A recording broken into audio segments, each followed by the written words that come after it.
নবী সাল্লাল্লাহু আলাইহি সাল্লাম আবু তালেবকে কালেমা পড়াবার জন্য কি পরিমাণ কাঁদছে, চেষ্টা করছে। শেষ মুহূর্তে বলছে, চাচা চাচা কালেমাটা পড়েন না চাচা। বলছে না, মানুষের কাছে বেইজ্জতি হব, পড়বো না, মানুষ লজ্জা দিবে। আল্লাহ নবী সাল্লাল্লাহু আলাইহি সাল্লাম বলছে, কানে কানে বলেন, আমি কাউকে শোনাবো না, আমি শুধু হাসরের মাঠে বলবো, মৃত্যু পর্যন্ত চাচা ওয়াদা দিলাম জগৎবাসীকে শোনাবো না আপনি ঈমান আনছিলেন, কানে কানে কন। আবু তালেব বলছে না, কানে কানেও বলবো। এবার নবী বলে চোখের পানি ফেলতে ফেলতে, চাচা এমনও কইতেন না তো, ঠিক আছে চাচা আমি কালেমাটা পড়ি, আপনি শুধু ঠোঁটটা নাড়েন, আপনি শুধু ঠোঁটটা নাড়বেন, আমি হাসরের দিন বলবো মাওলা আমার চাচা কালেমা পড়ছিল এজন্য ঠোঁট নাড়ছে, এর সুযোগ দেন। চাচা বলছে না না না, আমি ঠোঁটও নাড়বো না। আল্লাহ নবী তখন অঝরে কাঁদতেছিলেন আর চোখের পানি ফেলে বললেন, চাচা আপনি জাহান্নামের আগুনে জ্বলবেন, আমি সইব কেমন? আবু তালেব নাফরমান তখন কি বলছে জানেন? আন্নারু খায়রুম মিনাল আর। মুহাম্মদ, মানুষের কাছে লজ্জা পাওয়ার চাইতে আগুনে জ্বলা অনেক ভালো। বাপ, নিজেদের জিন্দেগিতে একবার ভাইবা দেখেন, আমিও ভাবি আপনিও ভাবেন এমন আচরণ আমার মধ্যে আছে কিনা। 3 দিন ধরে যে বাড়িতে মেয়ের বিয়েতে ছেলের বিয়েতে যে ডেকসেট বাজাইলেন, কারে খুশি করার জন্য? হ্যাঁ, 1 লক্ষ টাকার গেট, এরপরে গায়ে হলুদের এই নগ্ন অনুষ্ঠান কার জন্য করলেন? বেড়া বেড়ি সব যুবক যুবতী সব একই মাইক্রো প্রাইভেট কারের ভিতরে যাতাযাতি করে বহাইয়া একখান থেকে একখানে নিলেন, কার জন্য? পুরা প্যান্ডেলের ভিতরে একসাথে বেড়া বেড়ি একত্রে খায়, নাচে, গায়, ফুর্তি করে, কার জন্য? শুধু সমাজ, সোসাইটি, পরিবেশ, সোসাইটি মেনটেন করছেন, সমাজ মেনটেন করছেন। ছেলেরা চাইছে, মেয়েরা চাইছে, বাচ্চারা চাইছে, এতে হেতে চাইছে, তো মালিক তিনি কি চাইছিল? ওনার কথা মনে হয় নাই? রাসূল সাল্লাল্লাহু আলাইহি সাল্লাম তার কথা মনে হয় নাই? বলেন, কিয়ামতের দিন নবী সাল্লাল্লাহু আলাইহি ওয়াসাল্লামের কাছে কোরআনে আছে, ফাকাইফা ইযা জিনা মিন কুল্লি উম্মাতিন বিশাহীদ ওয়া জিনা বিকা আলা হাউলা'i শাহীদা। নবীকে বলছে আল্লাহ, বন্ধু আপনার উম্মতের প্রত্যেকের আমলনামা আমি আপনার হাতে দেখাবো, আপনার হাতে, আপনার সামনে পেশ করব, আপনি দেখে কথা বলবেন আমার কাছে। সুপারিশ আপনি কইরেন, মানা নাই, কিন্তু আপনি দেখে করবেন। রাসূলুল্লাহ সাল্লাল্লাহু আলাইহি সাল্লাম যদি হাসরের ময়দানে এরকম আমলনামা খুলে উল্টায় আর পৃষ্ঠার পর পৃষ্ঠা দেখে ফজর নাই, জোহর নাই, আসর নাই, মাগরিব নাই, এশা নাই, শনিবার রবিবার, মদ জুয়া, অবৈধ উপার্জন, গান বাদ্য, নাটক, সিনেমা, জিনা, ব্যভিচার, বেহায়া, বেপর্দা সব উল্টায়। আল্লাহ নবী সাল্লাল্লাহু আলাইহি সাল্লাম তখন বলবে, উম্মত কি এটা?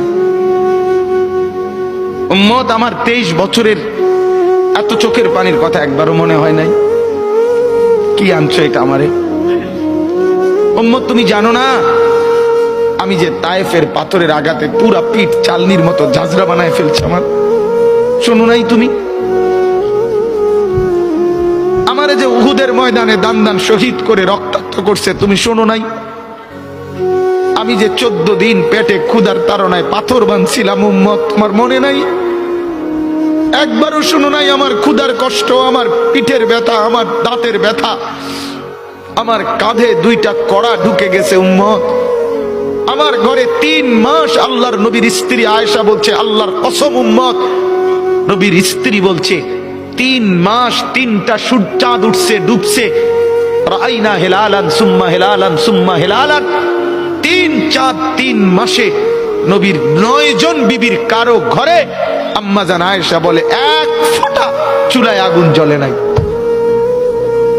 মা আওকাদাত ফি আবিয়াতে রাসূলিল্লাহ নারুন, নবীর একজন বিবির ঘরেও আগুন জ্বলে নাই। আল্লাহ নবীর স্ত্রী আয়েশা একদিন বলছিল নবীকে পিঠে হাত বুলাইয়া, ইয়া রাসূলুল্লাহ, স্বামী আপনার পিঠ ছিদ্র ছিদ্র কেন? পুরা পিঠ চালনির মতো ছিদ্র ছিদ্র কেন? আপনার কি ছোটবেলায় বসন্ত রোগ হয়েছিল, গোটা হয়েছিল। আল্লাহর নবী চোখের পানি ফেলে বলছে, আয়েশা তুমি জানো না আমার এই পবিত্র দেহে তো কোনোদিন মশাও বসে না, মাছিও বসে না, পোকা বসবে কেমনে? আমার পবিত্র দেহে তো হাঁটলে মেশকের ঘ্রাণ বের হয়, আমার পেশাব পায়খানাও তো কোনোদিন জমিনের উপরে 1 সেকেন্ড থাকে না, মাটি ফাঁক করে ভেতরে নিয়ে যায়, সেই আমার গায়ে গোটা হবে কেন? আয়েশা এগুলো আমার তায়েফের পাথরের আঘাতের রক্তের দাগ।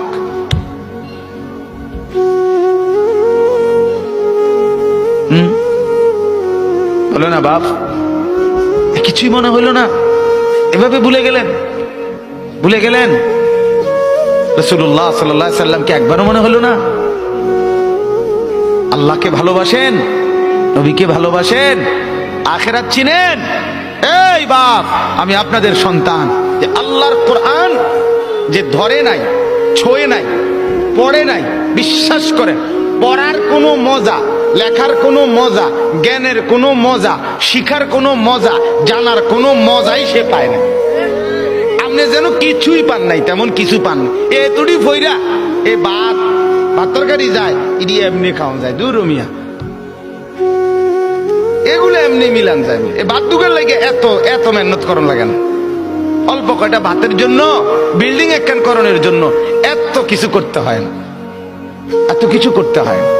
অতএব দয়া করে, মেহেরবানি করে, হাত জোর করে অনুরোধ, আপনি শিখেন, কোনো মানা নাই।